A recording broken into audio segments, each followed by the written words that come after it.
ஓம் சாயிரா சாயிரா ஓம் சாயிரா சாயிரா ஓம் சாயிரா சாயிரா அன்பே சாயிரா பேரன்பே சாயிரா அகிலம் தளிக்க ஆத்மா விழிக்க அனுதினம் சாயிரா எங்கள் அன்பே சாயிரா ஒன்றே இறைவன் ஒன்றே பூமிக்கென்றும் என்றும் சாயிரா சரணம் சாயிரா நன்றே செய்து வாழ்வோம் நாம் ஒன்றே செய்து வாழ்வோம் அன்பே சாயிரா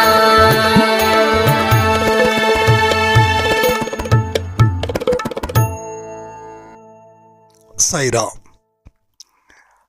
சாயப்பாவை எப்படி பிரார்த்தனை பண்ணணும், எப்படி பிரார்த்தனை பண்ணால் நமக்கு நல்ல விஷயங்கள் நமக்கு கிடைக்கும் அப்படின்றத பற்றி தான் இந்த ஆடியோ. இந்த ஆடியோவை கவனமாக கேட்டு எல்லா விஷயத்தையும் நீங்கள் மனப்பூர்வமாக ஃபாலோ பண்ணீங்க அப்படின்னா நீங்கள் ஒரு நிம்மதியான வாழ்க்கையை வாழ முடியும். இது 100% உண்மை. என்னோட லைஃப்பில் நான் இதை ஃபாலோ பண்ணதால் மட்டுமே இன்னைக்கு நிம்மதியான வாழ்க்கையை நான் வாழ்ந்துக்கிட்டு இருக்கேன்னா அதுதான். சில பேர் சொல்லுவாங்க ஆனால் வாழ மாட்டாங்க. ஆனால் நான் சொல்கிறேன், நிம்மதியான வாழ்க்கை சாயப்பா சத்தியமாக நான் வாழ்ந்துக்கிட்டு இருக்கேன். 100க்கு 100 வாழ்ந்துக்கிட்டு இருக்கேன். எனக்கு என்ன நினைக்கிறேனோ அதை தாண்டி எந்த நிகழ்வுகள் வந்தாலும் என்னை எந்த கஷ்டமும் எதையும் மனசளவில் எனக்கு ஒன்றும் செய்கிறது இல்லை. உடம்பு ரீதியாக இருக்கக்கூடிய டயர்ட் வேணால் அது எல்லாருக்குமே அது கஷ்டத்தை கொடுக்கும். ஆனால் மன ரீதியாக நான் எந்த இடத்துலையும் நான் பாதிக்கப்படலை. ஏன்னா சாயப்பாவோட அருள் நான் இப்படி பிரார்த்தனை பண்ணதால் எனக்கு கிடைச்சதன் விளைவு தான் இது. எனக்கு பெரிய பெரிய பணக்காரங்களுக்கு கூட அந்த நிம்மதி கிடையாது, ஏழைங்களுக்கும் நிம்மதி கிடையாது, நம்மளை மாதிரி மிடில் கிளாஸ் ஃபேமிலிக்கும் நிம்மதி கிடையாது. இல்லை, நானும் நிம்மதி இல்லாத வாழ்க்கையை வாழும்போது கடவுள்கிட்ட கேட்டேன், உனக்கு இவ்வளோ கோயில் இருக்கு, இவ்வளோ கூட்டமும் இருக்கு, கிட்டத்தட்ட 90% மக்கள் கடவுளை நம்புகிறாங்க, ஆனால் கோயிலுக்கு போகிறவங்களுக்கு கஷ்டங்கள் அதிகரிச்சுக்கிட்டே இருக்கே, ஏன் ஒரு வழி பண்ண முடியல அப்படின்னு நான் கேட்ட கேள்விகள். அதுக்கப்புறம் நான் சில நாட்கள் கடவுளை கும்பிட்றத நிறுத்திட்டேன். கடவுளும் இல்லை, பிசாசும் இல்லை, மனுஷன்தான் உண்மை அப்படின்னு. அது இன்னும் மோசமான விளைவுகளை என் வாழ்க்கையில் ஏற்பட்டுச்சு.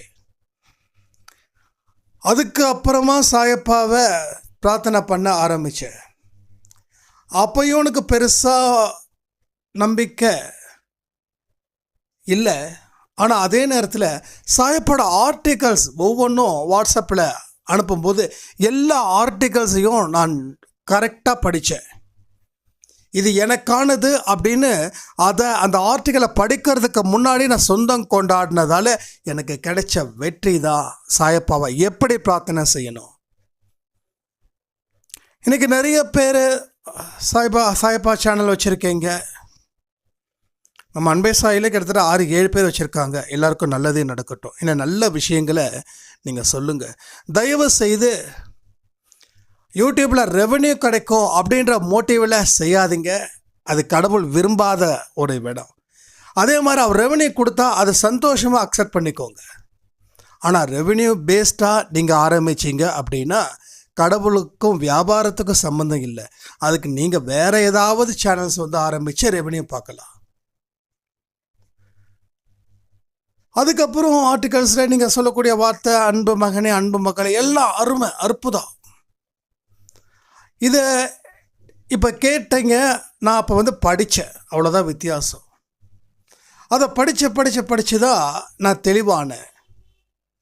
தெளிவானதுக்கப்புறம்தான் சாயப்பா என்ன எப்போ பார்த்தாலும் அன்பு மகனேன்றாரு, அன்பு மகளேன்னு சொல்கிறாங்க, பக்தரேன்னு சொல்லலையே.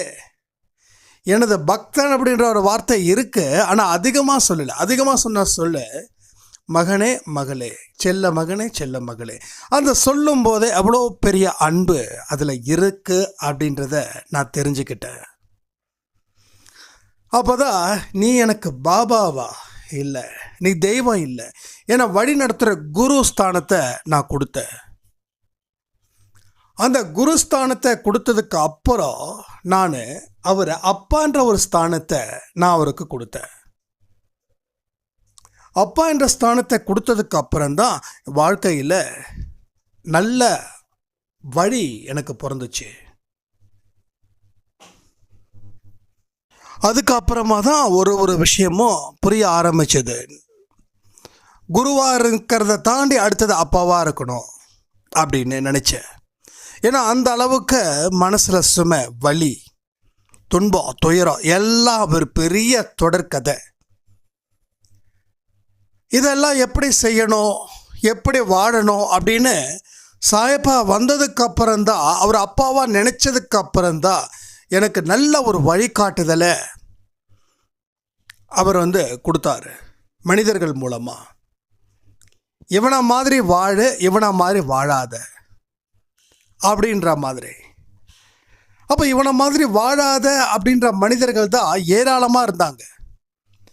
அப்பா வந்ததுக்கப்புறம் வாழ்க்கையில் இவனை மாதிரி வாடுன்னு சொல்லி இன்னும் பல பேர் எனக்கு ஒரு ரோல் மாடலாக இருந்தாங்க. ஒரு வியாபாரம்னா எப்படி இருக்கணும், ஒரு மகன் பெற்றவங்களை எப்படி பார்த்துக்கணும், மற்ற மனுஷனுக்கு எப்படி ஒரு சிறந்த மனிதனாக மாறணும், எப்படி சாதனை செய்யணும், இந்த மாதிரியான பல விஷயங்களை எனக்கு சாயப்பா புரிய வச்சாங்க. நல்லா கேட்டுக்கோங்க. இது அவசரமாக கேட்குறவங்க தயவுசெய்து கேட்க வேண்டாம். பொறுமையாக நிதானமாக கேட்குறவங்க இதை கேட்டிங்கன்னா கண்டிப்பாக வாழ்க்கையில் நிச்சயமாக மாற்றம் ஏற்படும். முதல்ல மனிதர்களை பற்றியும் வாழ்க்கையை பற்றியும் செய்கிற தொழிலை பற்றியும் இருக்கக்கூடிய சூழ்நிலை பற்றியும் சாயப்பா எனக்கு ரொம்ப ஆழமாகவே என் மனசுக்குள்ளே பேசினாங்க. அதுக்கு அப்புறம்தான் நான் அவர்கிட்ட பிரார்த்தனை செய்ய ஆரம்பித்தேன்.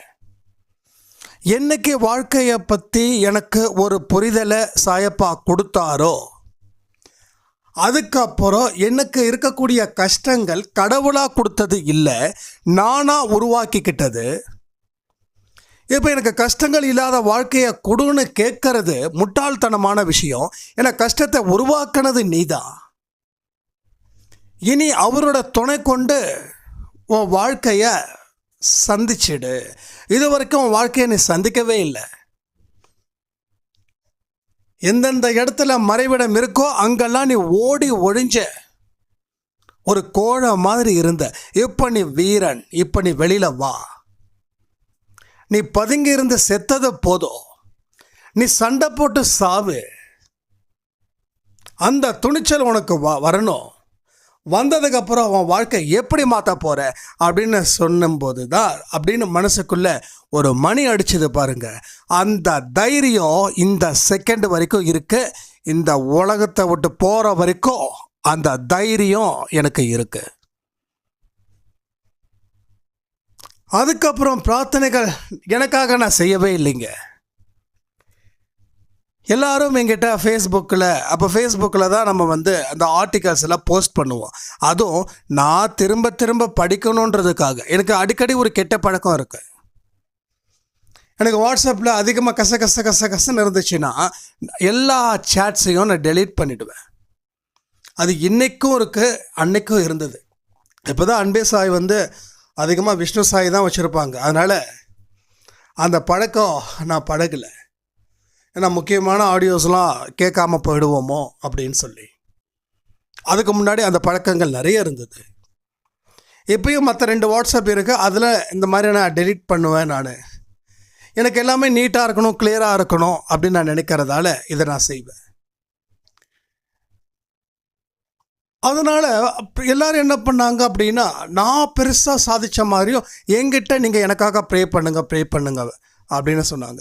ஸோ எனக்கு இன்றைக்கி ஃபஸ்ட்டு டைம் என்கிட்ட பர்சனலாக ஃபேஸ்புக்கில் மெசஞ்சரில் எனக்கு வந்து மெசேஜ் பண்ணவங்களோட பேர் இன்றைக்கு வரைக்கும் தெரியும். இந்த சாயப்பா கொடுத்த உறவுகள் புனிதமான உறவுகள், மகத்துவமான உறவுகள். அதுக்கப்புறம் வாட்ஸ்அப்பில் நம்பர் கேட்டாங்க, நம்பர் கொடுத்தோம். இது மாதிரி பிரச்சனை இருக்குன்னாங்க. சரி நான் ப்ரே பண்ணுறேன் அப்படின்னு அந்த பிரார்த்தனை செய்யும்போது அந்த பிரார்த்தனை அவங்களுக்கு பளிச்சுது.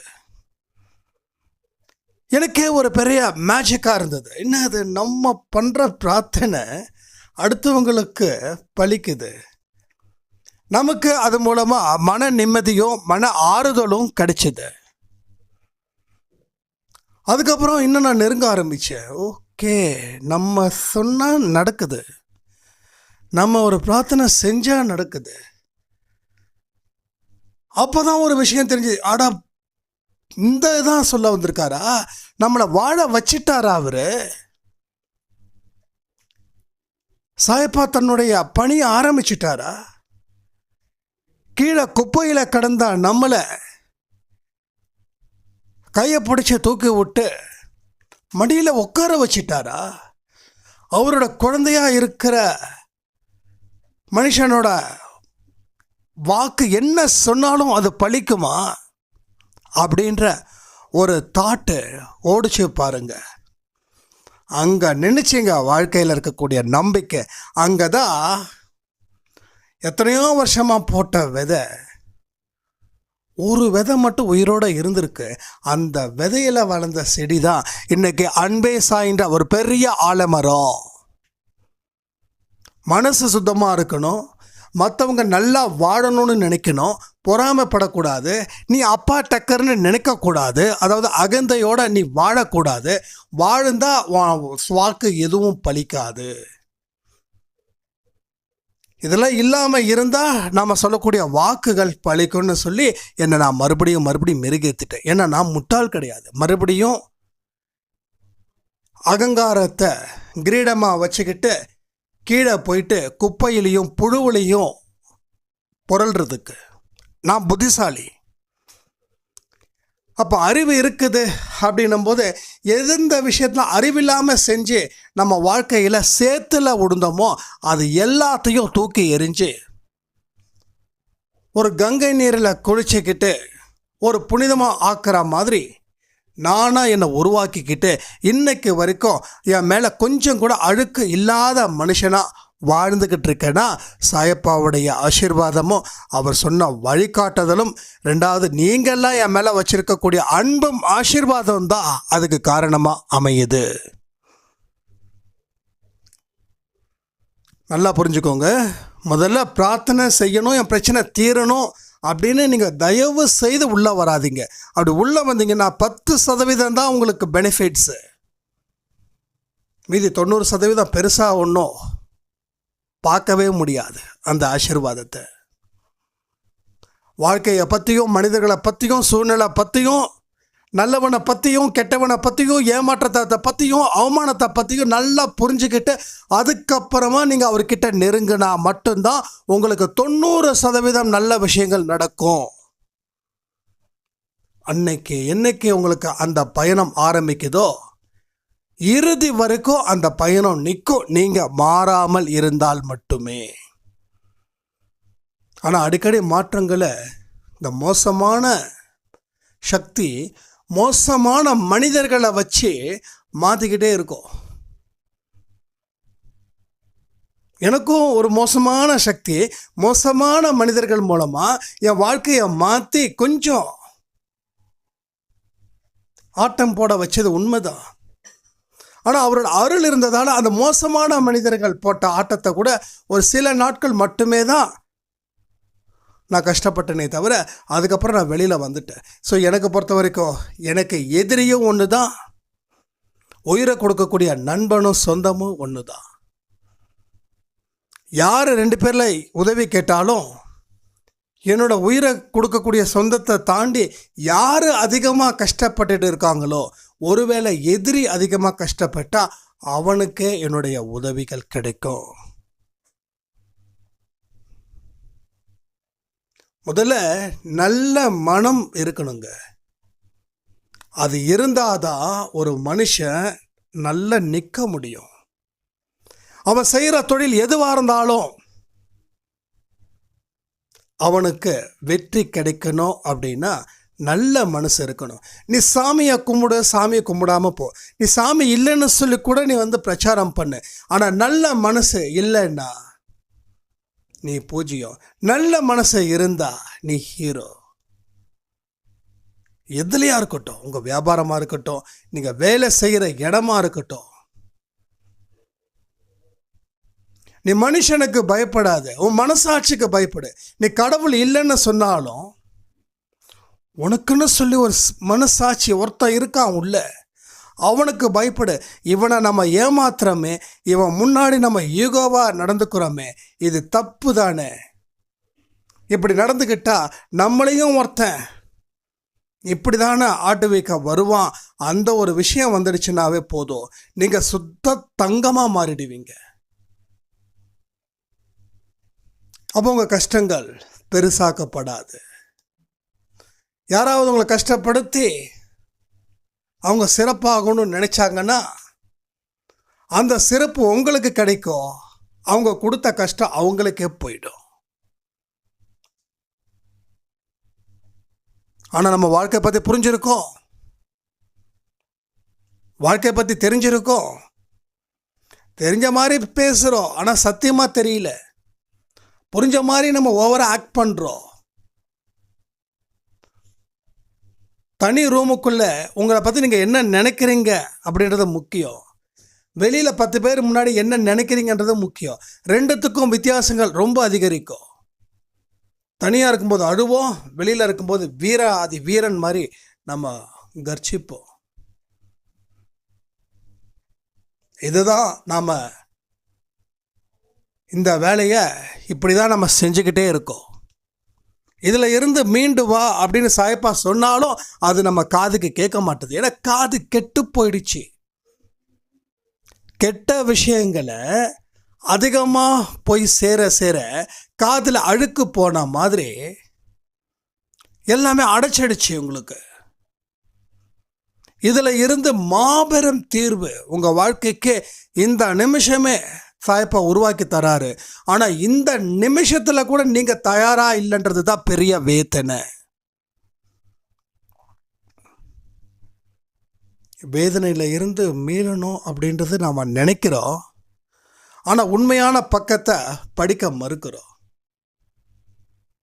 உங்களுக்கு பிடிச்ச பக்கத்தை மட்டும் படிக்கிறீங்க. உங்கள் பிடிச்ச கேள்வி மட்டும் படிச்சுட்டு எக்ஸாம் எழுத போனால் அந்த கேள்வி வரலன்னா ஃபெயிலு. வாழ்க்கையிலே நீங்கள் ஃபெயில் ஆனதுக்கு காரணம் எல்லா பக்கத்தையும் படிக்கலை, உங்களுக்கு பிடிச்சமான பக்கத்தை மட்டும் படிக்கிறீங்க. உங்களுக்கு எது சந்தோஷம் தருதோ அந்த பக்கத்தை மட்டும் நீங்கள் படிக்கிறீங்க, திரும்ப திரும்ப அதான் படிக்கிறீங்க. எது கஷ்டத்தை தருதோ அதை படிக்கலை. ஆனால் அந்த கஷ்டத்தை தருவது தான் உங்கள் வாழ்க்கையில் வெற்றி அடைய செய்ய ஒரு வித்தைன்றத உங்களுக்கு புரியல. அதனால் திரும்ப திரும்ப திரும்ப திரும்ப தூக்குறோம். ஒரு சாயிராம் என்கிட்ட சொன்னாங்க, நான் 6 மாதத்துக்கு ஒரு தடவை ஷீரடி போகிறேன், வாழ்க்கை மாறலை. நான் சொன்னேன், நீங்கள் தினமும் ஷீரடிக்கு போனால் கூட வாழ்க்கை மாறாது. வெளிப்புறத்தை சுத்தப்படுத்தி என்ன புண்ணியம், உள்ள சுத்தம் இருந்தால் தானே. நீங்கள் 6 மாதம் போகிறேன் 6 மாதம் போகிறேன் அப்படின்னா உங்களை பார்த்து நீங்கள் பெருமைப்படுறீங்க. இருக்குது நீங்கள் போகிறீங்க, கையில் துட்டு இருக்குது நீங்கள் போகிறீங்க. எங்களை மாதிரி ஆளுங்க வருஷத்துக்கு ஒரு தடவை தான் போகிறோம், அதுவும் அதுக்கு கூட இன்னும் சில பேருக்கு கிடைக்கல. அப்போ நீங்கள் ஏன் பெருமையாக பேசிக்கிறீங்க? வருஷத்துக்கு 2 தடவை போகிறேன்னு. 2 தடவை போயிட்டா உங்கள் வாழ்க்கையில் மாற்ற வேண்டிய விஷயங்கள் வெளி தோற்றம் இல்லை, உட்புறம். அன்பே சாயில் சொல்கிறது எல்லாமே உட்புறம் தான். வெளிப்புறத்தை நான் சொல்ல விரும்பலை, ஏன்னா சொல்கிறதுக்கு பெரிய கூட்டமே இருக்குது. எனக்கு அது வேண்டாம். உன் வீட்டை மாற்றி நாட்டை மாற்றி என்ன புண்ணியம்? உன் மனசை மாற்றாத வரைக்கும் நீ அமெரிக்கா, உலகத்தில் செல்வந்த நாடு எதுன்னா அமெரிக்கா, அங்கே போனாலும் நீ இதே பாட்டை தான் பாட போகிற, இதே பல்லவி தான் அங்கேயும். இதெல்லாம் சும்மா 10-20% தான் உங்கள் வாழ்க்கையில் ஒரு உதவிகரமாக இருக்கும். ஆனால் நான் சொல்கிறது 99.99% உங்கள் வாழ்க்கையில் உதவிகரமாக இருக்கும். உள்மாற்றத்தை ஏற்படுத்தினால் மட்டுமே. எந்தெந்த மனுஷங்க சாயப்பா கோயிலுக்கு முன்னாடி என் குடும்பம் நல்லா இருக்கணும், நான் நல்லா இருக்கணும், 10 பேர் முன்னாடி வாழணும், என்னை அவமானம் பண்ணுறதுக்கு முன்னாடி நான் மதித்து நான் நிற்கணும், என்னை யார் அவமானப்படுத்தணும், அத்தனை பேரும் நாட்டுக்கிட்ட சாகணுன்ற ஆளுங்களும் நிறைய பேர் இருக்காங்க. இப்படி சொல்கிறவங்க நிறைய பேர் இருக்காங்க. இது நான் விளையாட்டுக்கு சொல்லலை. இருக்காங்களா இல்லையா சொல்லுங்கள். இவன் செத்தா பரவாயில்ல, எத்தனை பேர்? இதை நான் ஒருத்தங்கிட்ட கேட்கும்போது ரொம்ப அதிர்ச்சியானேன். நான் எனக்கு வட்டிக்கு கொடுத்தவங்க இந்த கொரோனாவில் செத்துருவாங்கன்னு சொல்லி நான் பிரார்த்தனை பண்ணியும் அந்த ஆள் நிற்கிறான். பாவங்க. உங்கள் தேவைக்காக நீங்கள் போய் கடன் வாங்கி இப்போ அவன் காசை திருப்பி கேட்கும்போது அவன் செத்தா பரவாயில்ல சாமி கும்பிட்றீங்க. அவன் பண்ணுறது பாவம்தான். வட்டி அதிகமாக வாங்கிறது பாவம்தான், நான் இல்லைன்னு சொல்லலை. ஆனால் அவனை விட நீங்கள் செய்கிறத எந்த கணக்கில் வச்சுக்க முடியும்? இப்படிலாம் பிரார்த்தனை பண்ணுறாங்க. ஒரு மனுஷனை அழிக்கணும்னு நினச்சி கடவுள் முன்னாடி பிரார்த்தனை பண்ணிங்கன்னா அவன் அழிய மாட்டான், நாம் தான் போவோம். புரியுதா உங்களுக்கு? அந்த ஞாபகம் வச்சுக்கோங்க. கடவுள் முன்னாடி அன்பை மட்டும்தான் பேசணும், கருணை மட்டும்தான் பேசணும், இரக்கம் மட்டும்தான் பேசணும். ஒரு பேய் முன்னாடி, பிசாசு முன்னாடி அடுத்தவனை அழிகிறத பற்றி பேசுங்க. ஆனால் கடவுள் முன்னாடி அதை பற்றி பேசாதீங்க. கடவுள் முன்னாடி பேசினா கடவுள் விரும்ப மாட்டார். அதை தாண்டி உங்களை வெறுக்க ஆரம்பிச்சுட்டுவார். வெறுத்துட்டாருன்னா உங்கள் நிலை என்ன ஆகுன்றதை யோசிச்சு பாருங்கள். இதெல்லாம் புரிஞ்சுக்கிட்டு நீங்கள் சிறப்பான வாழ்க்கையை வாழ்வதற்கு உண்டான அச்சாரம் இந்த நாள். சாயப்பான ஒன்றுமே செய்யலையே அப்படின்னு புலம்பக்கூடிய மனிதர்களுக்கு இந்த ஆடியோ ஒரு பெரிய மருந்து இருக்குன்னு நான் நம்புகிறேன். இதை நீங்கள் திரும்ப திரும்ப திரும்ப செஞ்சு பாருங்கள். உங்கள் வாழ்க்கையில் வளர்ச்சிகள் அப்படின்றது பெரிய அளவில் பேசப்படக்கூடியதாக உங்களுக்கு இருக்கும். இதனால் வரைக்கும் நீங்கள் சாயப்பா கோயிலுக்கு போயிருப்பீங்க, பிரார்த்தனை செஞ்சுருப்பீங்க. இந்த ஆடியோ மறுபடியும் சொல்கிறேன். எப்பப்பெல்லாம் நீங்கள் துன்பத்தில் ஆழ்ந்து இருக்கீங்களோ, எப்பப்பெல்லாம் கடவுள் காப்பாற்ற மாட்டாரா அப்படின்ற கேள்விகளும் சந்தேகங்களும் எழுப்புறீங்களோ, அப்போல்லாம் இந்த ஆடியோவை கேளுங்க. இந்த ஆடியோவை கேட்டு இதில் நீங்கள் என்ன கற்றுக்கிட்டீங்க அப்படின்றதையும் எப்பப்பெல்லாம் இந்த ஆடியோ கேட்குறோ அப்போல்லாம் கமெண்ட் பண்ணிக்கிட்டே இருங்க. இந்த ஆடியோவை நம்ம இந்த சேனலில் பதிவிடணும்னு சாயப்பாவோட கணக்கு. இது ரொம்ப நாள் ஆச்சு இந்த ஆடியோலாம் இந்த சேனலில் பப்ளிஷ் ஆகி. இதுக்கு சேனல் பேரையோ நம்ம மாற்றிட்டோம், சாய்ராம் சொல்லி. இந்த ஆடியோ இந்த சேனலில் தான் வரணும்னு சாயப்பாவோட விருப்பம். அன்பே சாயனா கூட நிறைய பேருக்கு போய் சேர்ந்துடும். ஆனால் இதில் செலக்டபிள் ஆளுக்கு மட்டும்தான் போகும். இந்த சேனலை பார்க்குறவங்களுக்கு மட்டும்தான் போகும். அன்பே சாயோட கம்பேர் பண்ணும்போது ஒரு குட்டி குழந்தை மாதிரி இந்த சேனல். இதில் தான் பப்ளிஷ் பண்ணணும்னு சாயப்பாட விருப்பம். நான் செஞ்சிட்டேன். கேட்கறது உங்களுடைய கடமை. இதில் இருந்து நாம் வெளியில் வருவதற்கு உண்டான வாய்ப்புகள் நிறைய இருக்குன்றதை மட்டும் இந்த ஆடியோ கேட்டு முடித்ததுக்கப்புறம் சாயப்பா உங்களுக்கு புரிய வைப்பாங்கன்னு சொல்லி இந்த ஆடியோவை முடிக்கிறேன். ஜெய் சாய்ராம்.